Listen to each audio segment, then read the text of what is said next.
Bismillahirrahmanirrahim. Alhamdulillahirabbil alamin. Wassalatu wassalamu ala nabiyyina Muhammadin wa ala alihi wa sahbihi ajma'in.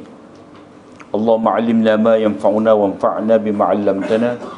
Allahumma faqihna fid din wa 'allimna at-ta'wil wa zidna 'ilman ya rabbal alamin. Rabbi shrah li sadri wa yassir li amri wahlul 'uqdatam min lisani yafqahu qawli. Subhanaka la ilma lana illa ma 'allamtana innaka antal alimul hakim wa la hawla wa la quwwata illa billah.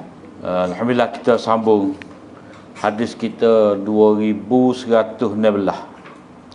muka surat 36. Kalau ada tulis 26 tu silap 36. Hadis ni kita baca dah baru ni. Kita berhenti pada tempat qala Nabi sallallahu alaihi wasallam as-sulusu was-sulusu katsir. Innaka intazar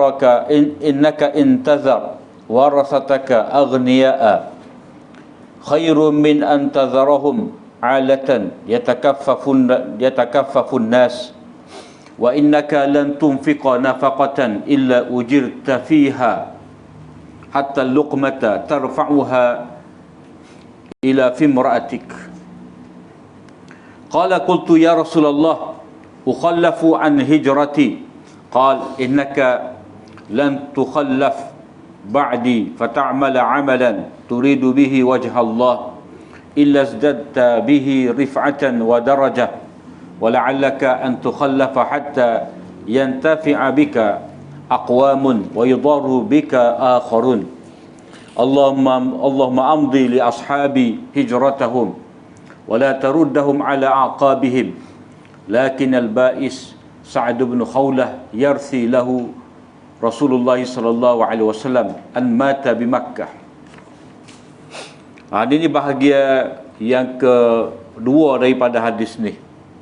Jadi bahagia pertama daripada hadis ni kita telah bicara daripada minggu lepas, iaitu wasiat itu dia tidak boleh lebih daripada 1/3. Dan 1/3 tu masih lagi dikira banyak. Maknanya untuk orang dalam ataupun kerabat terdekat dapat 2/3. Kalau orang tu nak wasiat lah. Kalau orang tu tak si wasiat, tak ada masalah lah. Semua harta dia tu jatuh kepada ahli warisnya yang terdekat. Tapi kalau dia nak buat kebajikan, dia nak membalas jasa bapa angkat dia ke, datuk dia ke, ataupun anak saudara dia ke, dah. Maklumlah anak-anak sendiri ni tak caranya anak saudara tu tepi rumah. Jadi dia nak bagi kepada anak saudara dia. Jadi itu tidak boleh lebih daripada 1/3, dan 1/3 tu masih lagi dikira banyak. Dan Nabi SAW menyebut 1/3 ni masih lagi banyak. Ini menunjukkan bahawa dalam pembahagian harta benda ni antara wasiat dan pusaka hendaklah dalam keadaan adil. Tengok kesesuaian. Kalau orang itu orang kaya, bolehlah dia nak wasiat sampai 1/3. Tapi kalau dia orang yang sederhana, mana bagi dia tu 1/3 tu banyak lagi, maka dia boleh kurang kepada 1/4, 1/5, 1/6, ikutlah. Bahagian yang kedua daripada hadis ni, sesungguhnya, jadi illah sebab intazar warasataka aghniya'a. Jadi jumlah ni, ayat ni seolah-olah menjadi illah ataupun sebab mengapa 1/3 tu masih lagi banyak, tidak boleh lebih daripada 1/3. Sesungguhnya jika engkau meninggalkan ahli warismu dalam keadaan berkecukupan, mana tinggal dalam keadaan kaya, banyak harta, itu lebih baik daripada kamu meninggalkan mereka dalam keadaan fakir dan menadah tangan dengan meminta-minta kepada manusia. Allah, marilah sama sekian. Jadi meminta-minta, tapi kadang-kadang tidak bererti maksud di sini siapa orang tu akak tangan. Dah, lah ni tak payah akak tangan, telefon, transfer sikit, dah, gambar. Itu pun termasuk di bawah maksud meminta. Cuma yatakaffafu ni biasanya merujuk kepada bila minta kat orang lainnya akad tangan lah, ada tangan. Tapi dia boleh berubah.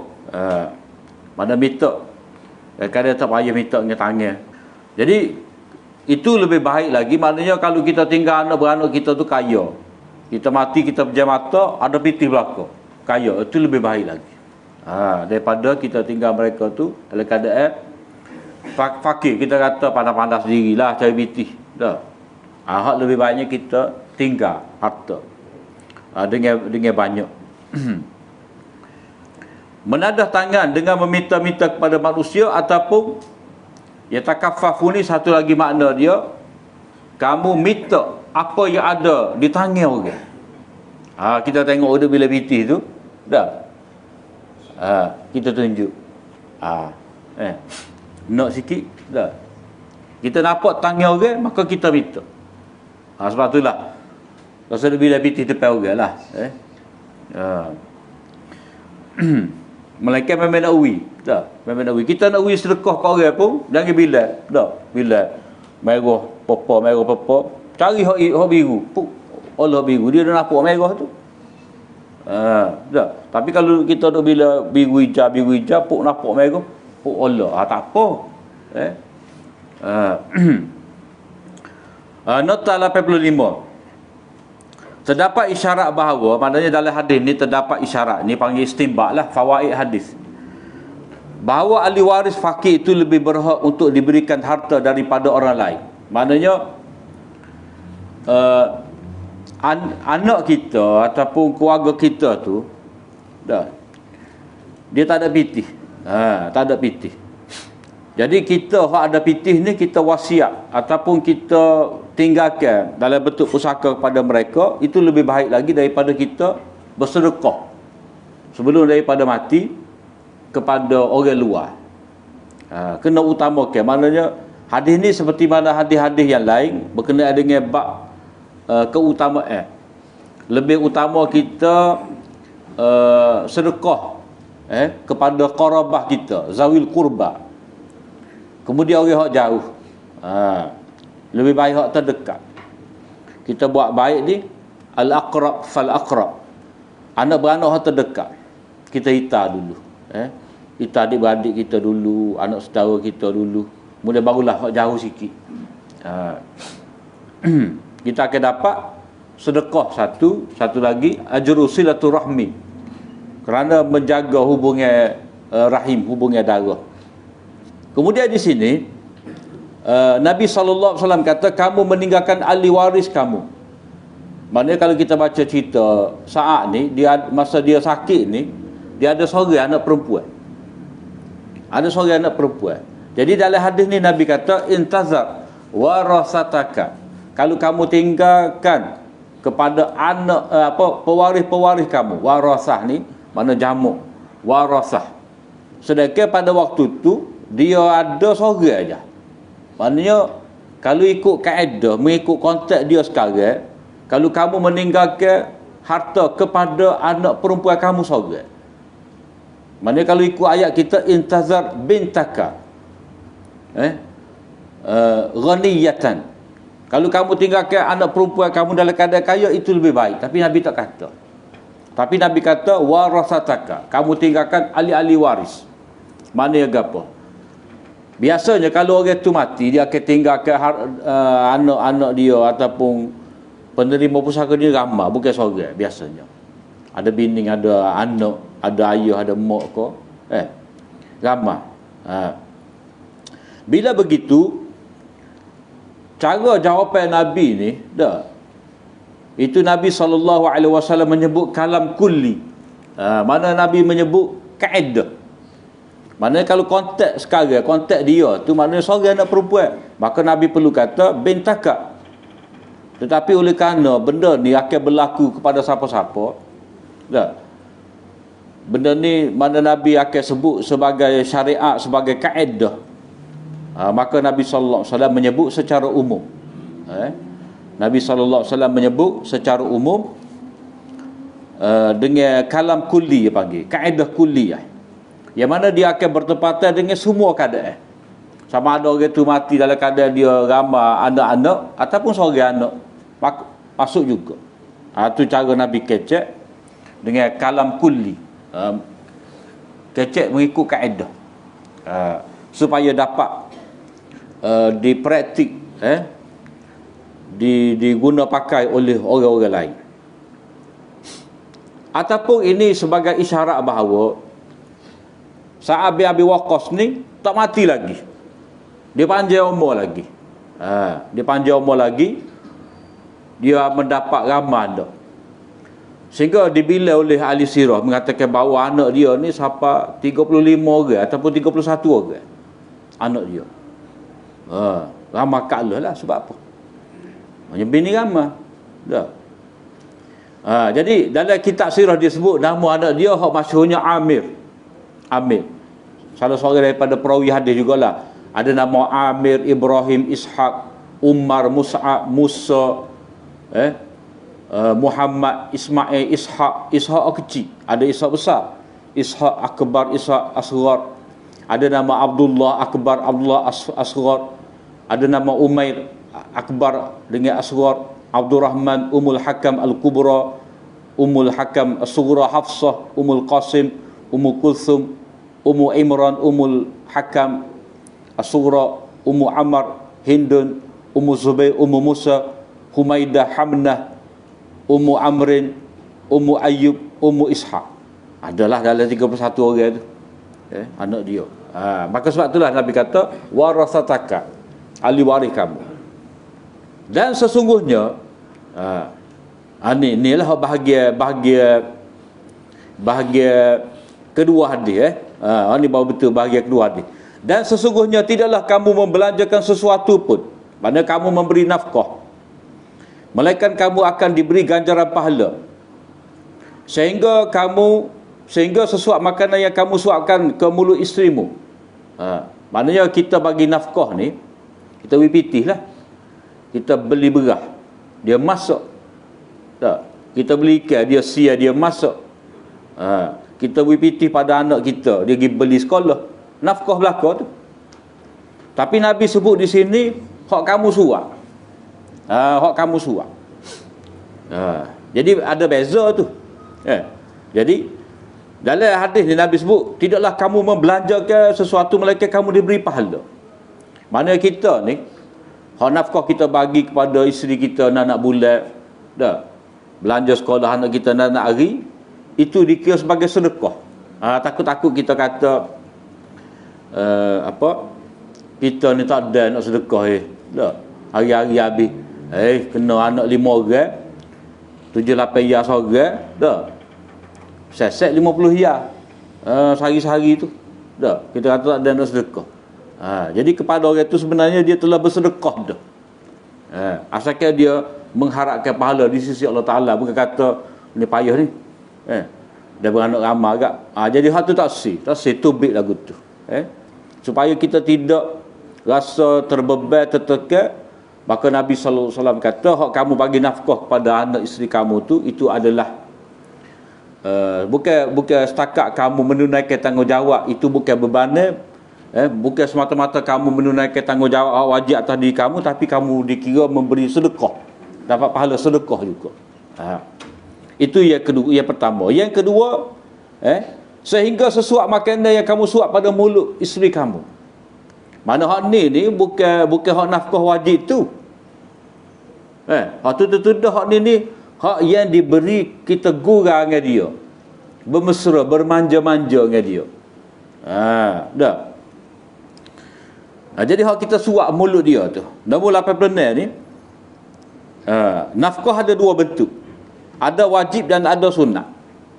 Kedua-duanya memberikan pahala apabila diniatkan sebagai ketaatan kepada Allah. Maknanya hak wajib ni hak makan minum dia, pakaian dia. Dah. Hak bahagian sunat ni kita suruh nak beli gelemah ke, cicing ke, dah. Ataupun ada piti lebih kita belilah 2-3 pasal kain ke dia. Kau bini kita, dah. Skala standardnya setahun ni kita kata 2 pasal lah. Dah, mesti ada hak baru. Jadi kita serah nak beri 4 pasal. Itu dikira hak sunat dah lah. Ha. Baik dah, baik. Oh, setengah orang 3 tahun sekali tukar. Dah, marahan ni 5 tahun sekali. Dah. Jadi dia lah tahun tu tukar lain. Ataupun bawa pergi jalan. Itu adalah nafkah sunnah. Dia panggil tausi'ah. Tausi'ah. Tausi'ah alal ahli. Maknanya kita pada satu masa ni kita berbelanja lebih sikit. Kalau sekala agak ada 2 lauk lah. Dah. Ayam gula, sayur goreng. Hari tu lebih sikit. 5 jenis lauk ada. Tu dikira tausi'ah. Kita menggembirakan anak isteri kita dengan ada ikutlah. Tapi tidak selesainya 10 Muharram. 10 Muharram. Sebab 10 Muharram tu dia ada dua jenis lah. Satu golongan Syiah tu dia bersedih. Dah. Satu lagi ni dia mengharapkan boleh pahala lebih kalau 10 Muharram. Membelanja lebih, tapi tak ada satu pun hadis ia sahih berkenaan dengan itu. Kalau adanya hadis maudhu' ia tidak terlepas daripada pertikaian. Masalah at-tausi'atu 'alal iyal fi Ashura. Berbelanja lebih untuk ahli keluarga pada hari Ashura. Itu tak ada hadis, walaupun ada banyak hadis-hadis tapi satu pun tidak sahih. Tak lagi. Maknanya ramai-ramai banyak-banyak hadis tu tak ada perawi yang kuat yang riwayat. Kalau adanya perawi yang lemah. Itu ciri hadis tak sahih juga tu. Kita tak boleh pakai kaedah bila orang ni hak lemah ada riwayat tu lemah ada riwayat belakang jadi gabung tu kuat. Tak boleh. Kita kena tengok biar ada sorat. Kuat. Jadi kalau hadis tu dalam keadaan ramai yang riwayat, dhaif belaka tak ada seorang pun hak kuat riwayat. Mana tak lagi lah. Mana hadis ni tidak terkenal di kalangan orang-orang yang kuat, orang-orang yang siqah, orang yang dhabit. Macam hadis kelebihan apa 40 hadis. Kalau kita belajar Arba'in Nawawi tu mula-mula dia akan sebut kepada kita kelebihan apa 40 hadis. Imam Nawawi kata tak ada satu pun hadis Ya apa yang kuat. Kalau nak gabung pun tak boleh. Tak boleh nak gabung. Jadi dia tetap kekal sebagai dhaif. Walaupun banyak sanad dia tidak terangkat jadi hasan. Dia mati setakat dhaif juga. Walaupun banyak tari. Sebab apa? Seperti kita katalah. Itu banyak tu dalam keadaan tak ada orang yang siqah yang dipercayai meriwayatkan, hanya ada ataupun hanya berlega di kalangan orang dhaif. Tak lagi. Itu bab tausi'ah. Berbelanja lebih kepada anak isteri. Dan tak ada kelebihan pada 10 Muharram tu. Tapi kalau kita nak berlebih-lebih, ikutlah. Cuma jangan terikat dengan hari jadilah. Kalau terikat dengan hari jadi sudah. Susah. Kita buat hak sulung. Hak kedua kata, ni hak kita pula. Hak ketiga pun nak juga. 4 pun nak juga.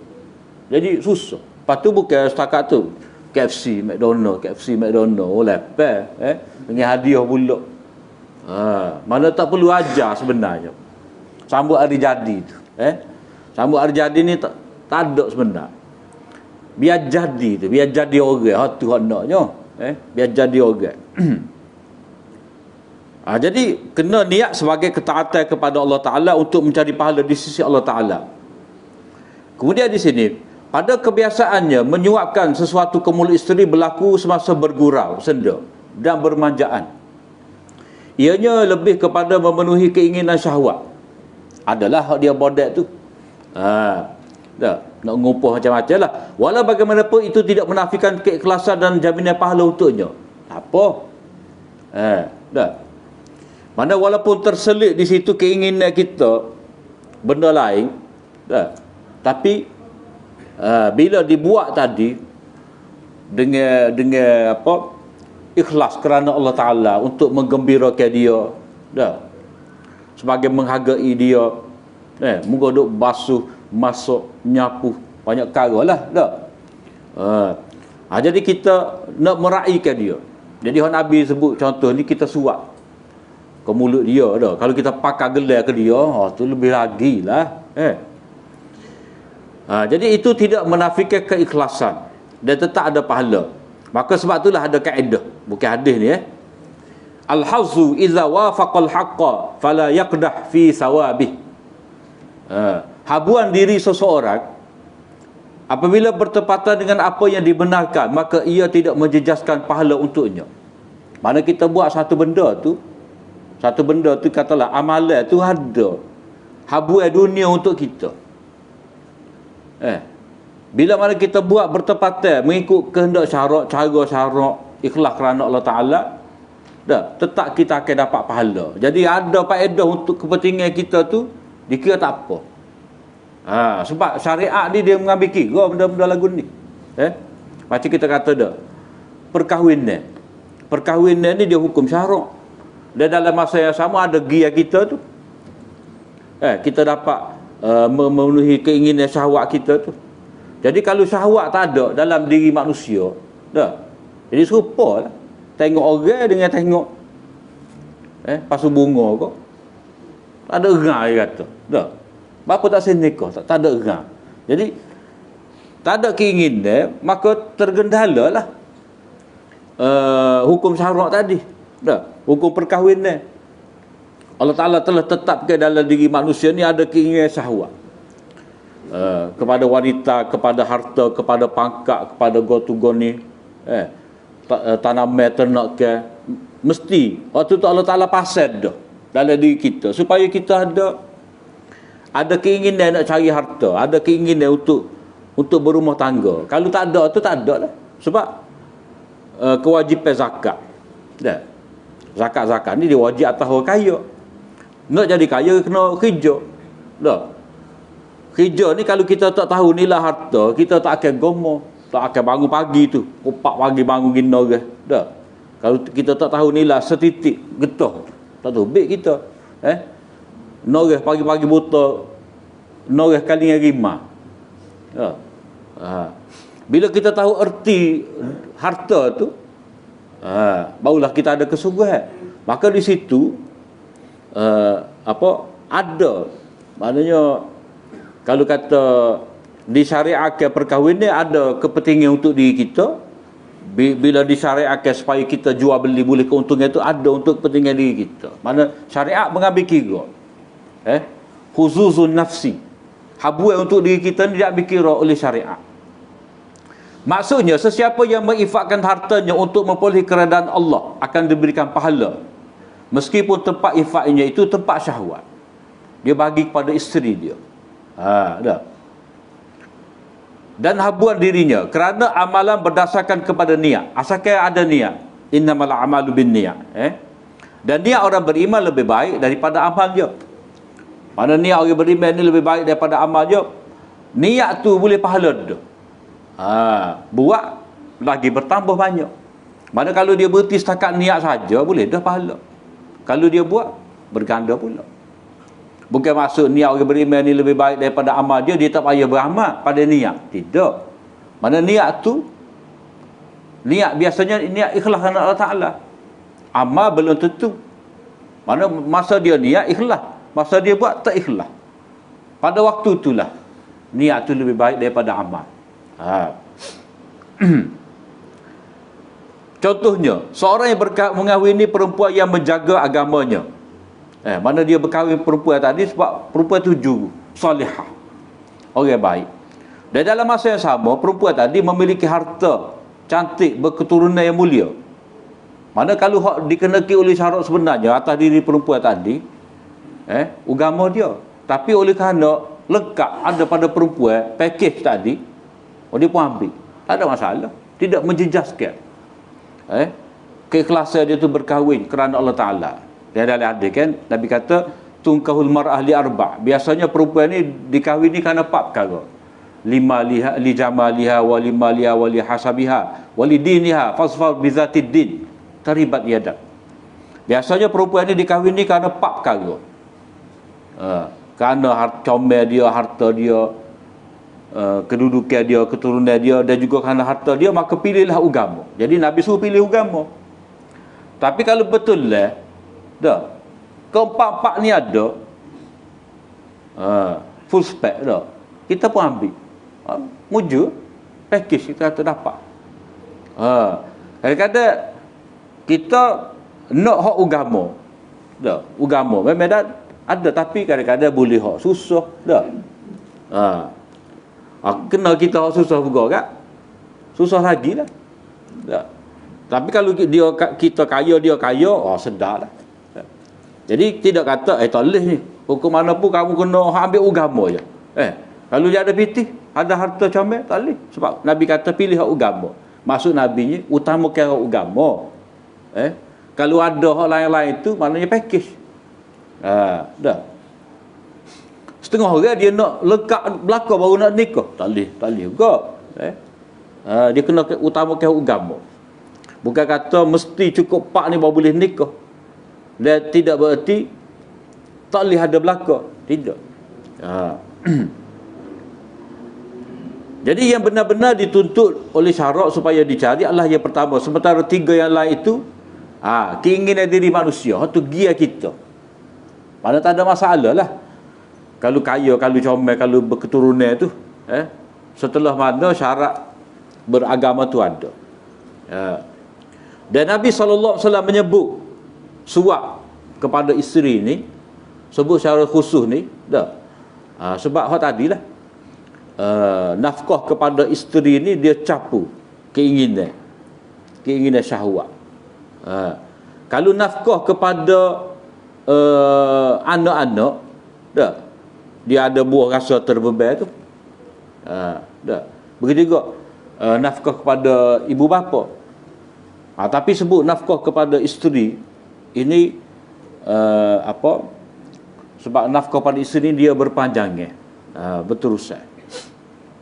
Lalu aku bertanya, ini bahagian ketiga hadis. Wahai Rasulullah, apakah aku telah ditinggalkan dari hijrahku? Maknanya, adakah aku ni bila berada di Mekah, mati situ, jadi aku terlepas daripada mendapat pahala hijrah yang sempurna. Nombor 87. Sa'ad berasa bimbang keberadaannya di Mekah setelah berhijrah, dan beliau meninggal dunia di situ dalam keadaan semua sahabatnya yang lain pulang ke Madinah. Adakah pahala hijrahnya itu akan hilang? Terbatal. Mana dia bimbang? Dia asal orang Mekah, berhijrah ke Madinah, kemudian mari buat haji, tiba-tiba mati situ. Dah, dia bimbang. Kalau mati sini maknanya aku mati ni jauh daripada negeri yang aku telah pergi berhijrah. Jadi macam mana? Dia bimbang lah. Dia bimbang, takut terbatal, hilang pahala hijrah dia. Seolah-olah pada tanggapan dia, bila seorang itu berhijrah, dia kena mati di negeri dia berhijrah.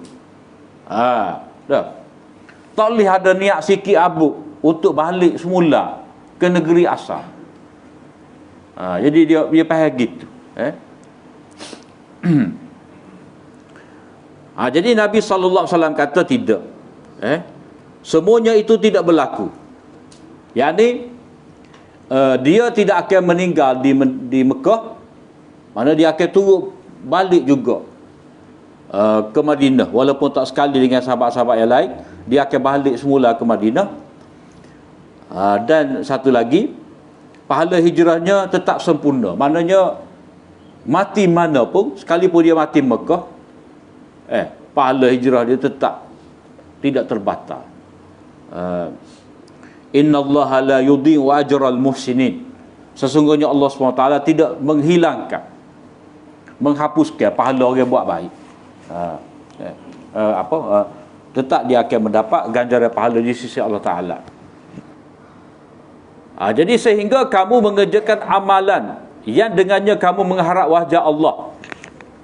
Maknanya kamu buat amalan ikhlas kerana Allah, kerana untuk bertemu melihat wajah Allah.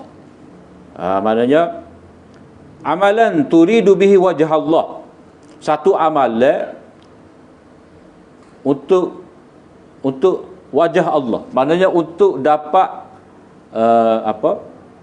bertemu dengan Allah, untuk melayakkan diri kamu dapat melihat wajah Allah Ta'ala di akhirat.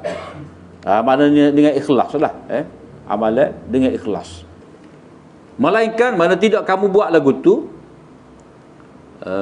sehingga darjatmu di sisi Allah menjadi bertambah tinggi.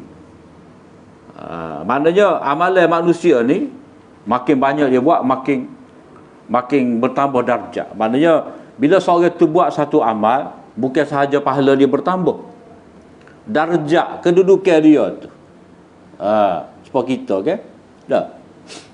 Dia ada tahun-tahun kita kerja ni, dia naiklah gaji, dah, naik pakak. Naik gaji atas naik, pakak naik sekali, dah. Hasilnya pakak naik, gaji tak naik.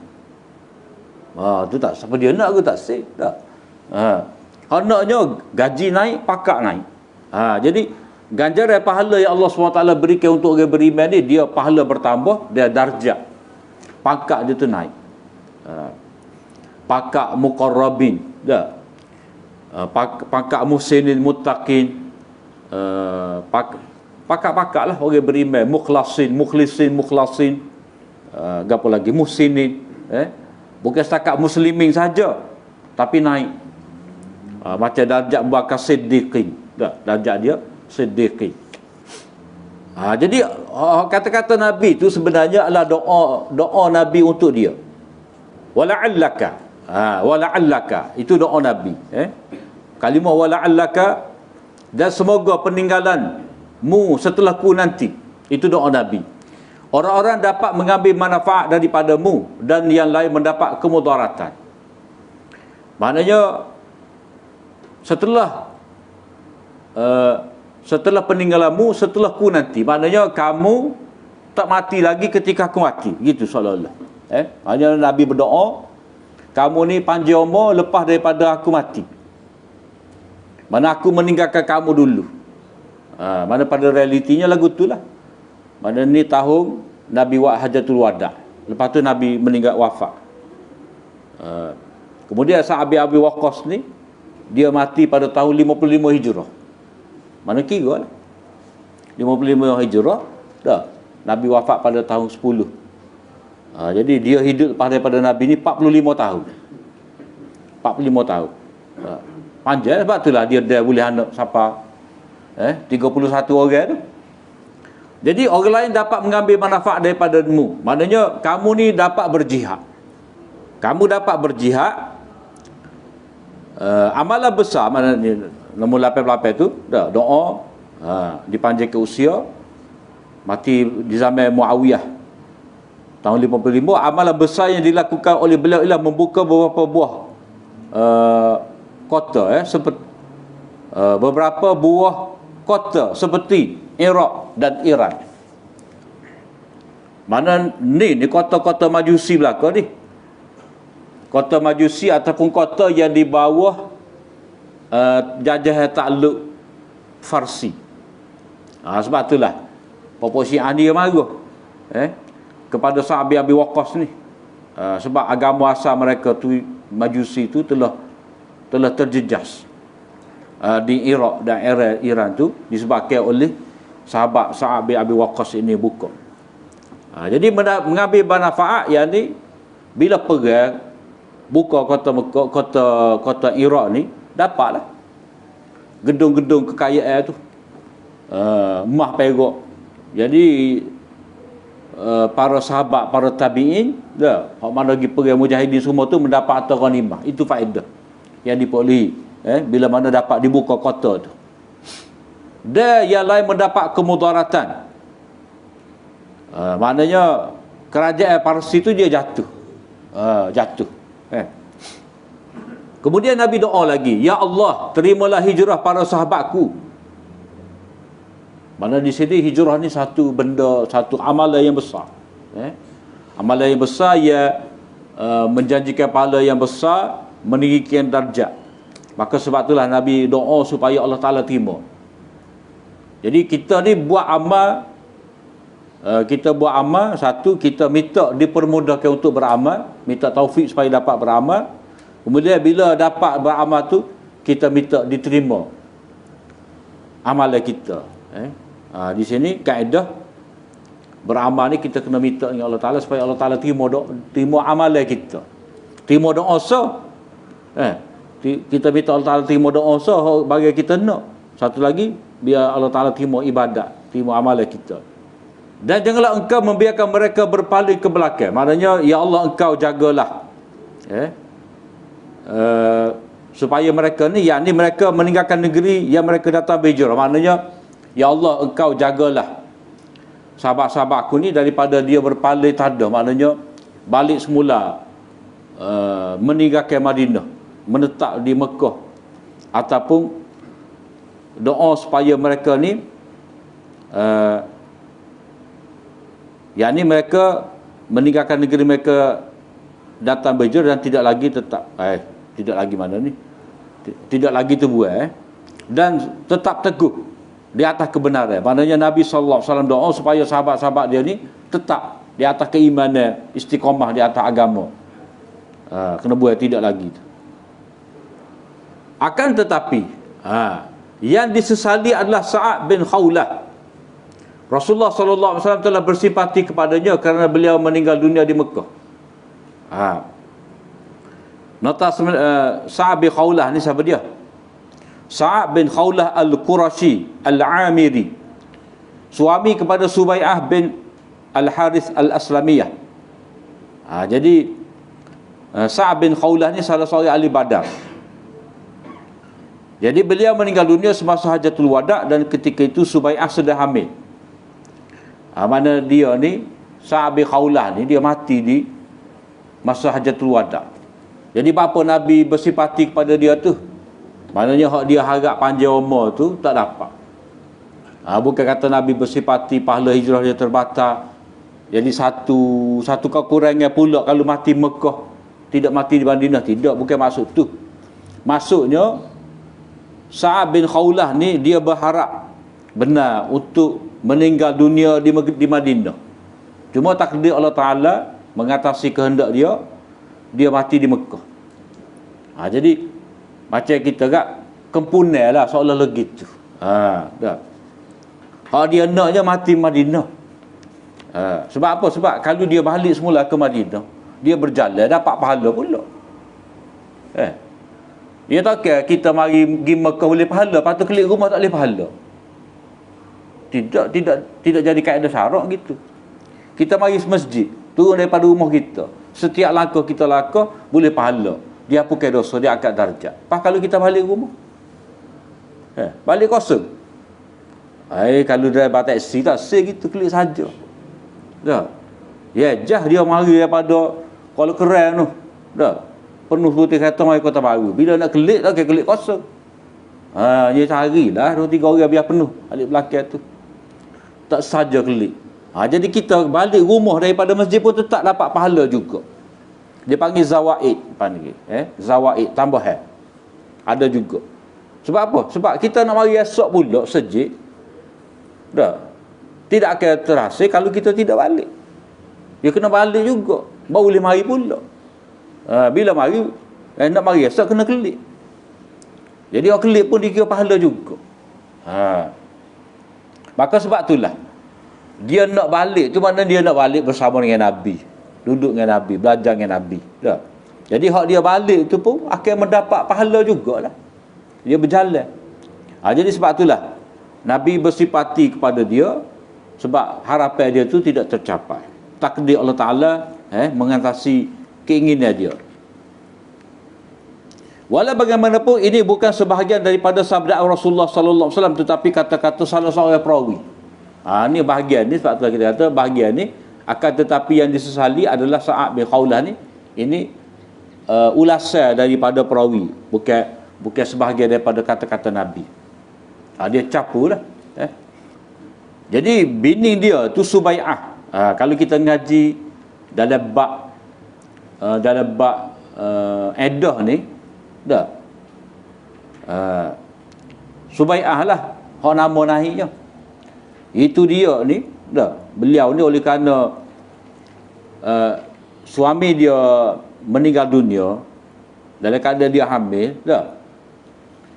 Jadi edah perempuan yang hamil ni, dah, apa, wa ulatul ahmali ajaluhunna an yad'na hamlahun. Perempuan-perempuan yang hamil dah, maka iddah dia bila mana dia melahirkan anak. Jadi tak lama lepas pada tu lelaki tidak lama lepas daripada kematian Sa'ad bin Khawlah ni dah, dia beranak. Dah, bila habis kering nifah dia tu, dan dia tengok dia janguk, kata apa? Aku habis dah dah.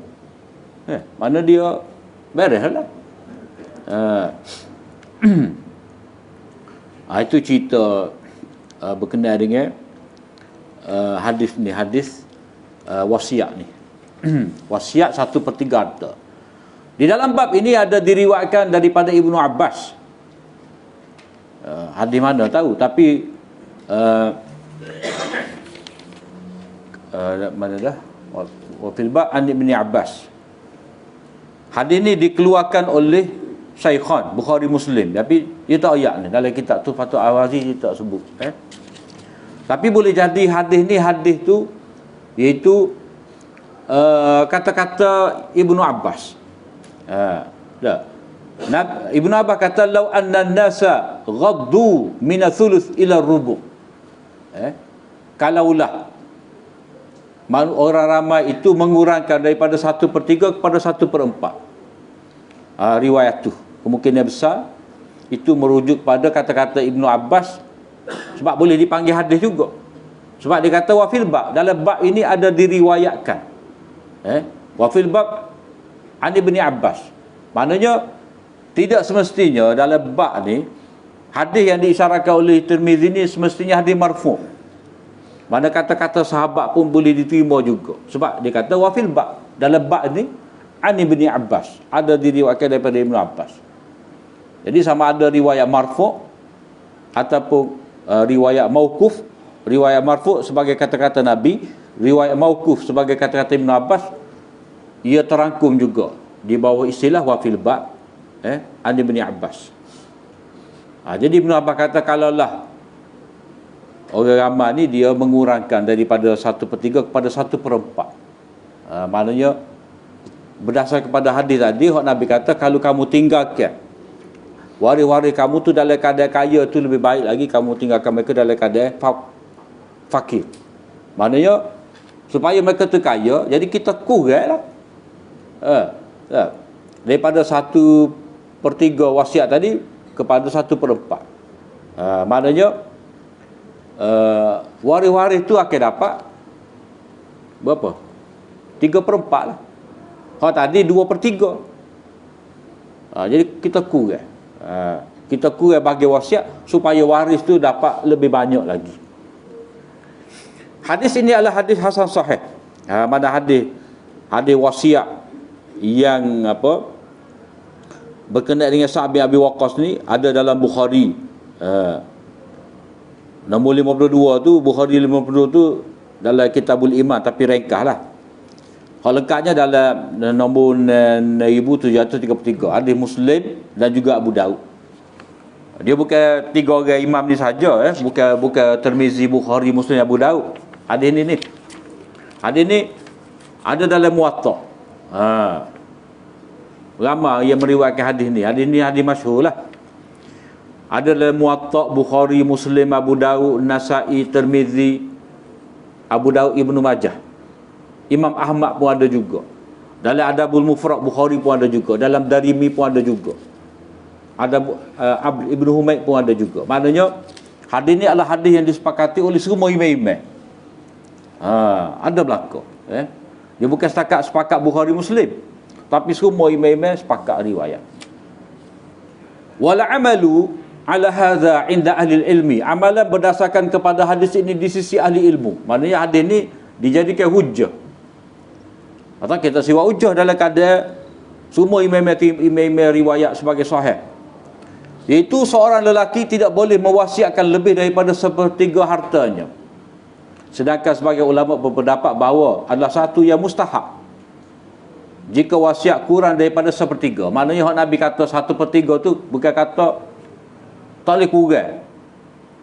Tak boleh kurang daripada 1/3. Kena 1/3. Tak boleh pergi pada 1/4, 1/5, tidak. Mana 1/3 tu Allah kau banyak. Tidak boleh lebih daripada 1/3. Maka sebab itulah sebagian ulama berpendapat bahawa adalah suatu yang mustahab, mana yang dianjurkan, dipandai molek, disukai. Kalau orang kita ni dia kira sunat. Tidak, sunat ni dia kena sahabat dalam hadis. Mustahab ni yang dianjurkan, yang dipandai sebagai baik. Mana itu berdasar kepada kefahaman orang kemudian. Jadi sesuatu yang mustahab, jika wasiat kurang daripada 1/3, berdasarkan kepada sabdaan Rasulullah SAW, dan 1/3 itu merupakan jumlah yang banyak. Mana dia faham? Nabi kata wassulusu kasir. Soalnya Nabi kata 1/3 tu masih lagi banyak. Maksudnya kalau kamu ejah kurang lagi, boleh benar. Seolah-olah ada dalam bracket, seolah-olah tersirap dalam kata-kata Nabi tadi. 1/3 tu banyak, 1/3 masih lagi banyak, maknanya seeloknya kamu kurang kepada 1/4, 1/5. Kemudian bab berikut ni, babu ma jaa fi dirari fil wasiyah, bab memudaratkan pihak lain dalam wasiat. Wa bihi qala haddatsana Nasr bin Ali al-Jahdami qala haddatsana Abdul Samad ibnu Abdul Waris qala haddatsana Nasr ibnu Ali wa wajadu hadha Nasr qala haddatsana al-Ash'ath ibnu Jabir an Shahr bin Haushab an Abi Hurairah annahu haddatha an Rasulillah sallallahu alaihi wasallam qala inna ar-rajula la ya'malu wal mar'atu bi ta'atillah 60 sanah thumma yahduruhuma al-maut faydarrani fil wasiyah fatajibu lahuma an-nar thumma qara alayya Abu Hurairah min ba'di wasiyatin yusa biha aw dayn ghayra mudarrin wasiyatan min Allah ila qawlihi dzalikal fawzul azim. Hadha hadithun hasanun gharib. Wa Nasr ibn Ali alladhi rawa 'an al-Ash'ath ibn Jabir huwa jaddu Nasr ibn Ali al-Jahdami. Dengan sanadnya Imam Tirmizi meriwayatkan daripada Shahr bin Haushab daripada Abu Hurairah bahawa beliau menceritakan kepadanya daripada Rasulullah sallallahu alaihi wasallam, sabdanya, sesungguhnya seorang lelaki dan perempuan benar-benar melakukan ketaatan kepada Allah selama 60 tahun. Mana dalam tempoh 60 tahun tu memang dia taat pada Allah Ta'ala, buat amal soleh. Kemudian ketika tiba ajal, kedua-duanya melakukan sesuatu yang memudaratkan ahli warisnya, sehingga menyebabkan kedua-duanya masuk ke dalam neraka. Maknanya apa? Asal daripada wasiat ni, seseorang itu dapat menyambung amal soleh dia, seperti kita bincang pada minggu lepas. Dia backup plan lah, kita kata. Kita buat amal soleh dah, gini-gini masa kita hidup dah. Jadi kita lepas daripada kita mati ni, terputus dah amalan kita. Jadi lagu mana kita nak backup supaya pahala tu ada, berterusan kepada kita. Macam lampu ni lah dah, elektrik tak ada, TMB tak ada, putus, nyala lagi sebab kita ada lampu tu.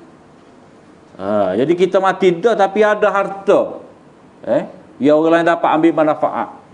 Jadi sepatutnya gitulah wasiat ni, asbab untuk kita dapat pahala yang berterusan lepas daripada kita mati. Tetapi orang ni bila mana dia tak faham,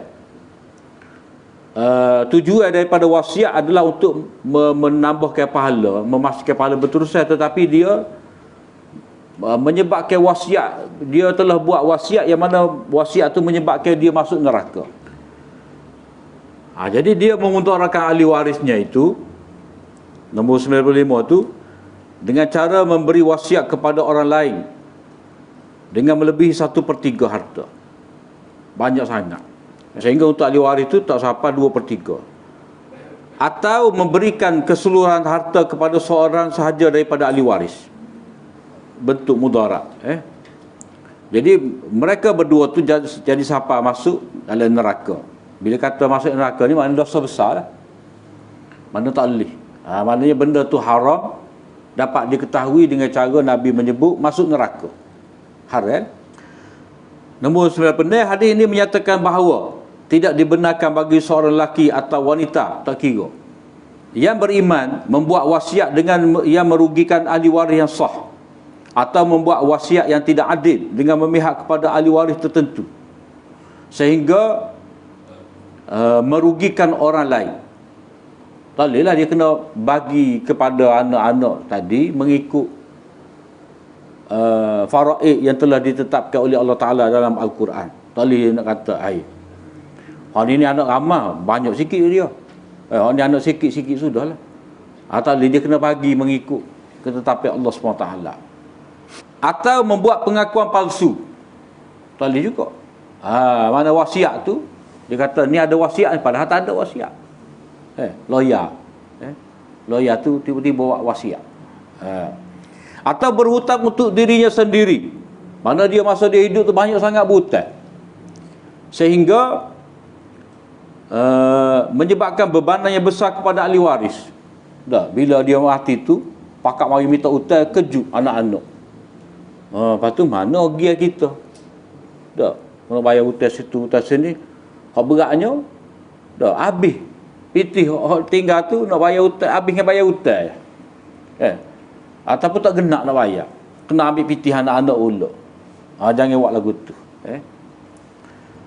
Semua perbuatan ini diancam dengan balasan api neraka. Ini tanda kepada haram. Oleh sebab itu Ibn Abbas menyatakan bahawa wasiat yang memudaratkan pihak lain adalah termasuk dalam dosa-dosa besar. Ada diriwayatkan oleh Ibn Abbas. Ibn Abbas kata.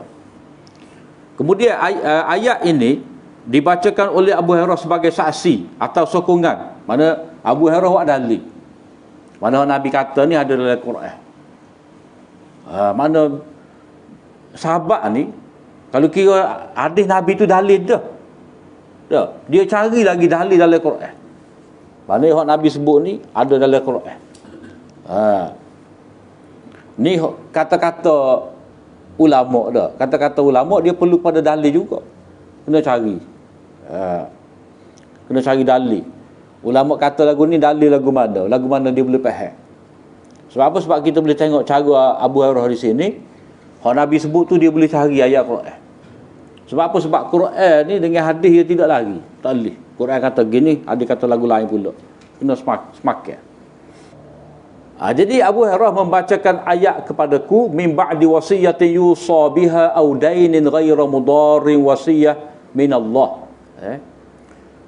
Maknanya pembahagian harta faraid tadi kepada ahli-ahli waris hendaklah setelah daripada disempurnakan wasiat dan hutang. Cuma dari segi pembahagiannya kena buat hak hutang dulu. Sebab wasiat tu dia bahagian tabarruk. Hutang tu wajib, cuma wasiat ni disebutkan dulu oleh Al-Quran sebab biasanya mungkin ahli-ahli waris tu dia senyap dah. Kawan tu ada nama dia dalam wasiat. Dia tahu dah. Tapi dia malu nak minta. Malu nak minta. Sebab dia orang luar. Dah. Jadi Allah Ta'ala sebut min ba'di wasiyah. Kena sebut wasiat dulu supaya ahli waris tu beringat. Maknanya wasiat ni walaupun dari segi tertib dia kedua lepas daripada hutang, tapi Allah Ta'ala sebut mula-mula. Sebab apa? Sebab itu biasanya kemungkinan disembunyikan oleh ahli waris. Maka sebab itulah Allah Ta'ala sebut petai lagi. Tapi dari segi perkiraannya harta si mati ni kena bak jenazah dulu dah. Kemudian hutang, kemudian wasiat, kemudian barulah bagi pusaka. Sesudah dipenuhi wasiat yang dibuat olehnya atau sesudah dibayar hutangnya dengan tidak menyebabkan mudarat kepada ahli waris sebagai syariat benar dari Allah. Surah An-Nisa. Sampailah dibaca zalikal fawzul azim. Itulah kemenangan yang besar. Jadi kemenangan, kejayaan itu terletak dalam mematuhi ketetapan Allah SWT, antaranya faraid ni. Maknanya kalau orang itu mati dah dalam keadaan tidak menyempurnakan wasiat dan faraid ni, tak berjaya lah. Abu Isa berkata hadis ni adalah hadis hasan gharib. Mana tak kuat lah. Nombor 98 tu, sanad ini lemah kerana Syahab bin Hausyab telah bersendirian dalam meriwayatkan hadis ni. Mana tafarruk dia tu tak boleh dia bersendirian, tak gerak. Mana apa? Perawi-perawi hadis ni ada dia seorang gagah dah. Macam kita kata Syu'bah dia seorang dalam sanad gagah dah. Walaupun dia bersendirian. Tapi ada setengah perawi ni dia hanya kuat bila ada sokongan daripada orang lain. Tak boleh dia seorang. Kena ada orang lain tepek sekali dengan dia. Jadi dalam istilah dia kata tafarruq ghairu muhtamal. Tafarruq dia tu seorang tak boleh nak tergerak. Macam kita nak usung lah. Kalau orang tu gagah, yo seorang tak apa. So guning besar tu dah. Dia seorang tak apa. Tapi kalau jenis lembek, tak apa cakap dah. Dia kena dua orang. Tak boleh nak pikul seorang tu. Jadi perawi lagu tu jugalah. Kalau dia seorang tak gerak nak bawa riwayat, dia kena sekali dengan orang. Jadi Syahab bin Hausyab ni dia ada masalah dhabit. Ingatan dia tu apa kuat. Jadi kalau dia seorang tak gagah. Maka sebab itulah hadis ni tak kuat. Beliau dipertikaikan oleh kebaikan ahli hadis, namun Ahmad dan Ibnu Ma'in menyatakan beliau seorang yang siqah. Jadi oleh kerana dia ni, sebagai ulama kata boleh dijadikan seorang yang siqah dipercayai, ada kata tidak, maka Imam Tirmizi diambil jalan sederhana, dia kata hadis dia hasan. Bolehlah. Boleh. Gharib tu sebab dia seorang. Gharib tu maknanya bersendirian, mana dia seorang yang meriwayatkan hadis ni. Kemudian cerita tu Nasar, ada dua Nasar tu. Nasar bin Ali Al-Jahdami. Lepas tu ada seorang lagi Nasar bin Ali Al-Jahdami. Haddatsana Abdul Samad qala haddatsana Nasar bin Ali. Ada dua orang tu, Nasar bin Ali. Jadi Nasar bin Ali pertama tu orang lain, Nasar Ali kedua tu orang lain. Cuma dia ada hubungan. Nasar bin Ali adalah datuk kepada Nasar hak mula-mula, Tugui Tirmizi. Mana datuk sebelah mak lah. Datuk sebelah mak. Jadi Nasar hak datuk tu Nasar bin Ali bin Sahban Al-Azdi. Kemudian bab berikut tu sambung mulalah. Wallahu a'lam.